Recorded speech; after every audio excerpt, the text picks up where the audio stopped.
Era uma noite tranquila, em um resort à beira-mar, onde famílias descansavam sob o céu estrelado do Algarve. Mas, em poucos minutos, a paz foi quebrada para sempre. Uma menina de apenas 3 anos desapareceu sem deixar rastros. O mundo inteiro parou para acompanhar essa busca desesperada. Mas, até hoje, o mistério permanece. Onde está Madeleine McCann? Nesta investigação completa, vamos revelar os fatos reais, os detalhes e as reviravoltas deste caso que chocou o planeta. Prepare-se para mergulhar no desaparecimento infantil mais midiático da história recente. E você, de que cidade está nos assistindo? Conte aqui nos comentários. Queremos saber de onde você acompanha as vozes do invisível e fazer essa jornada juntos. A noite que mudou tudo. 3 de maio de 2007. Praia da Luz, Algarve, Portugal.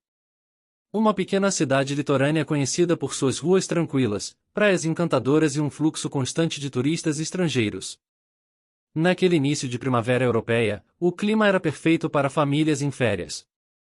Naquele dia, os McCann estavam no 7º de seus 9 dias de estadia no Resort Ocean Club. Kate e Gary McCann, médicos britânicos, haviam viajado com seus 3 filhos, e Madeleine, de apenas 3 anos, e os gêmeos Sean e Amelie, de 2. Eles estavam acompanhados de um grupo de amigos britânicos, também com filhos pequenos. Era uma viagem planejada para descanso, lazer e alguma rotina, apesar de estarem longe de casa. Durante o dia, tudo correu normalmente. Madeleine brincou na piscina, comeu com os pais, e foi fotografada sorrindo ao lado do pai e da irmã. Essa imagem se tornaria uma das mais compartilhadas da história recente. À noite, o casal McCann seguiu o mesmo ritual que vinha repetindo durante a semana, colocou as crianças para dormir por volta das 19h30 e saiu para jantar com os amigos no restaurante Tapas, dentro do próprio resort. O grupo combinou de fazer revezamentos para verificar as crianças nos apartamentos a cada 20 ou 30 minutos. A porta estava destrancada. Eles não utilizavam babás eletrônicas. Aparentemente, se sentiam seguros naquele ambiente. Por volta das 22 horas, Kate McCann levantou-se da mesa e foi checar os filhos. Ao entrar no apartamento 5A, algo estava errado. A porta do quarto das crianças estava entreaberta, diferente de como ela havia deixado. O coração acelerou. Ela entrou. Os gêmeos dormiam tranquilamente. Mas a cama de Madeleine estava vazia. E a menina havia desaparecido. O grito de Kate ecoou pelo resort. Ela foi levada. Madeleine foi levada. Em minutos, o caso se tornaria uma emergência.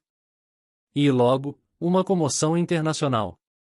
Minutos após o grito desesperado de Kate McCann, o clima no Resort Ocean Club se transformou. Funcionários, hóspedes e amigos da família começaram a procurar por Madeleine em cada canto do complexo. Quartos foram revistados. Piscinas esvaziadas. Portas e janelas verificadas. Mas não havia sinal algum da menina. A Polícia Judiciária Portuguesa foi acionada às 22h41. Quando os agentes chegaram, quase uma hora após o desaparecimento, a cena do possível crime já havia sido profundamente alterada. Pessoas haviam entrado e saído do apartamento várias vezes. Objetos foram tocados. Cortinas, janelas, portas. Sem saber, possíveis evidências haviam sido destruídas. O apartamento 5A, que deveria ter sido isolado, foi tratado como apenas mais um quarto de hotel. E ali, perderam-se as primeiras e talvez mais preciosas pistas. Logo, a polícia portuguesa começou a trabalhar com 2 linhas principais. Ou a criança havia saído sozinha do apartamento, ou havia sido sequestrada. No entanto, a segunda hipótese ganhou força rapidamente. A janela do quarto apresentava sinais estranhos e estava aberta, com a persiana erguida. Mas não havia marcas claras de entrada forçada. Ainda assim, os pais afirmaram categoricamente que Madeleine não sairia sozinha. A imprensa britânica chegou quase de imediato. Em menos de 24 horas, o desaparecimento de uma menina de 3 anos em Portugal já era manchete no Reino Unido. Fotografias de Madeleine estamparam jornais, noticiários e sites. A imagem de seus grandes olhos claros, um deles com uma característica única, uma linha escura que invade a pupila, se espalhou pelo mundo. A partir dali, começaria uma corrida internacional. Centenas de voluntários se mobilizaram em buscas. Panfletos com o rosto de Madeleine foram impressos em dezenas de idiomas. E a família McCann passou a viver sob os holofotes, cercada por câmeras, repórteres e suspeitas crescentes. Enquanto isso, a investigação em solo português seguia confusa, cheia de contradições e sem respostas concretas. O tempo começava a correr contra a verdade. Nos primeiros dias após o desaparecimento, os McCann receberam apoio irrestrito. A polícia, os vizinhos, o governo britânico. Todos pareciam solidários com o sofrimento de dois pais devastados pela perda da filha. Mas essa solidariedade não duraria para sempre. À medida que a investigação avançava, as autoridades portuguesas começaram a se incomodar com a postura do casal. Kate, por exemplo, foi criticada por não demonstrar tanta emoção em público. Gary era visto como racional demais, até frio. E, com o passar dos meses, sem pistas concretas de um sequestrador, a balança da suspeita começou a pesar contra eles. No início de setembro de 2007, 4 meses após o desaparecimento, a polícia judiciária tomou uma decisão impactante. Kate e Gary McCann foram oficialmente nomeados arguidos. Ou seja, investigados formais no caso. Segundo os peritos portugueses, os cães farejadores haviam identificado vestígios de odor cadavérico no porta-malas do carro alugado pelo casal. Mas o carro só foi alugado 25 dias após o desaparecimento de Madeleine. Além disso, traços de sangue também teriam sido encontrados no apartamento. A polícia portuguesa passou a considerar a hipótese de que Madeleine pudesse ter morrido acidentalmente no apartamento. E que os próprios pais teriam escondido o corpo. Motivo? Evitar consequências legais e morais, ou proteger a carreira profissional. Mas a investigação tinha lacunas. Os indícios não eram conclusivos. O material genético recolhido era compatível com Madeleine, mas também com qualquer parente próximo. Sem provas sólidas, e diante da pressão internacional, especialmente da mídia britânica, o inquérito começou a ruir.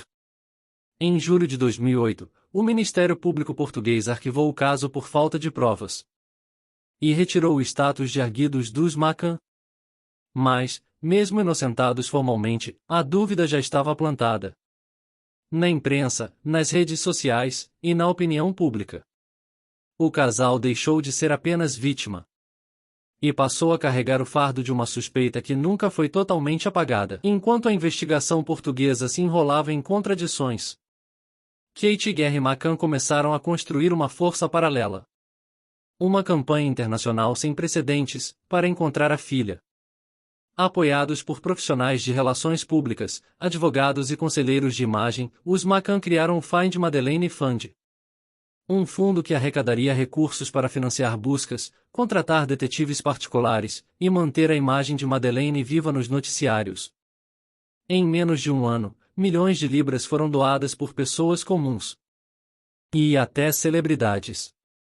David Beckham, J.K. Rowling e até o Papa Bento XVI demonstraram apoio público à família. Cartazes com o rosto de Madeleine foram espalhados em aeroportos, estações de trem. Outdoors, embalagens de leite. Suas imagens cruzaram oceanos.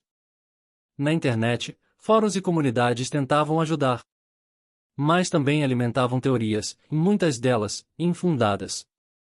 A exposição foi tamanha, que em determinado momento, Kate e Gary estavam em mais de 20 capas de jornais por semana no Reino Unido. E o caso se tornava um verdadeiro espetáculo. Essa presença constante na mídia teve 2 efeitos. O primeiro, manter a atenção internacional viva.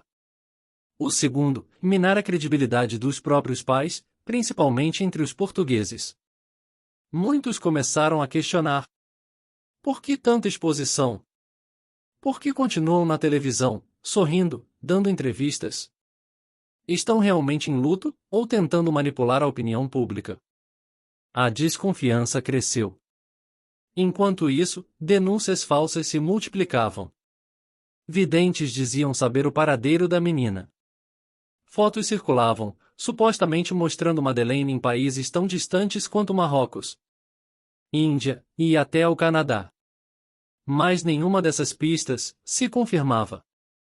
A cada nova frustração, crescia a sensação de que a verdade estava se perdendo. E que, talvez, nunca seria encontrada. Por volta de 2011, após anos de estagnação, o caso Madeleine McCann ganhava um novo impulso. O governo britânico anunciou que a polícia inglesa, a Scotland Yard, assumiria oficialmente a investigação. Batizado de Operation Grange, o esforço concentrado reuniu dezenas de detetives experientes. Eles revisaram milhares de páginas de documentos, relatórios e depoimentos.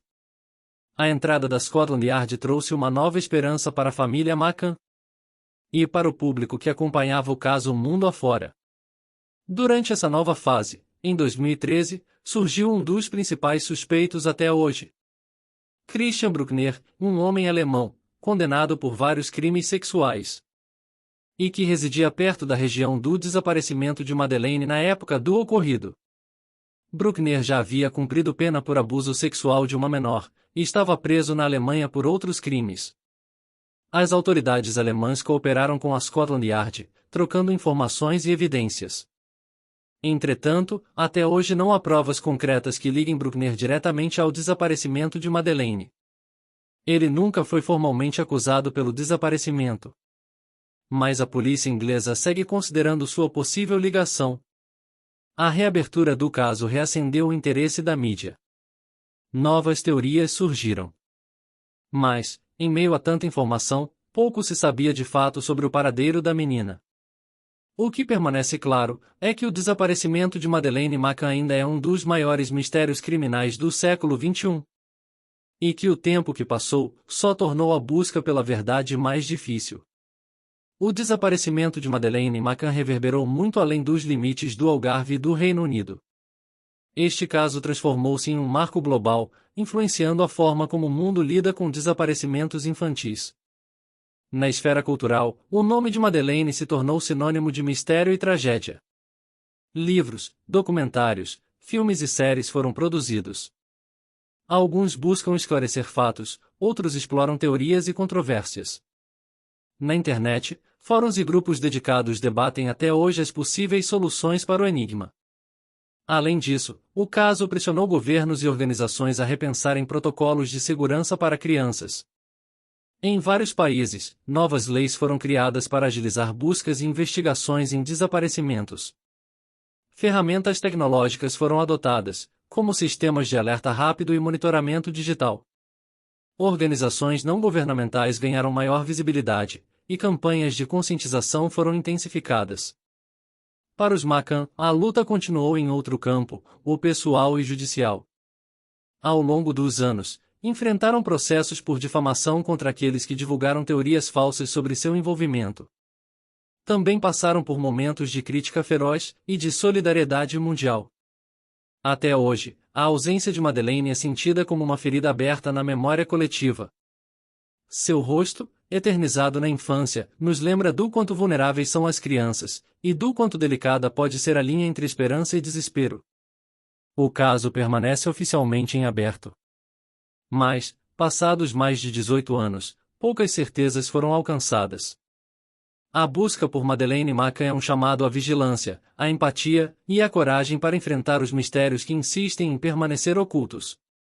Nos últimos anos, o caso Madeleine McCann ainda desperta interesse global. A Scotland Yard continua mantendo a investigação ativa, embora sem grandes anúncios públicos. Novas tecnologias e métodos forenses são constantemente revisitados, com a esperança de encontrar algo que tenha passado despercebido. Christian Bruckner, o principal suspeito identificado, permanece na prisão na Alemanha, cumprindo pena por outros crimes. Autoridades britânicas e alemãs mantêm comunicação para avaliar qualquer possível ligação mais concreta. Mas até hoje, nenhuma acusação formal foi feita por seu envolvimento no desaparecimento. Além das autoridades oficiais, o público e a mídia continuam atentos, alimentando debates, teorias e reflexões.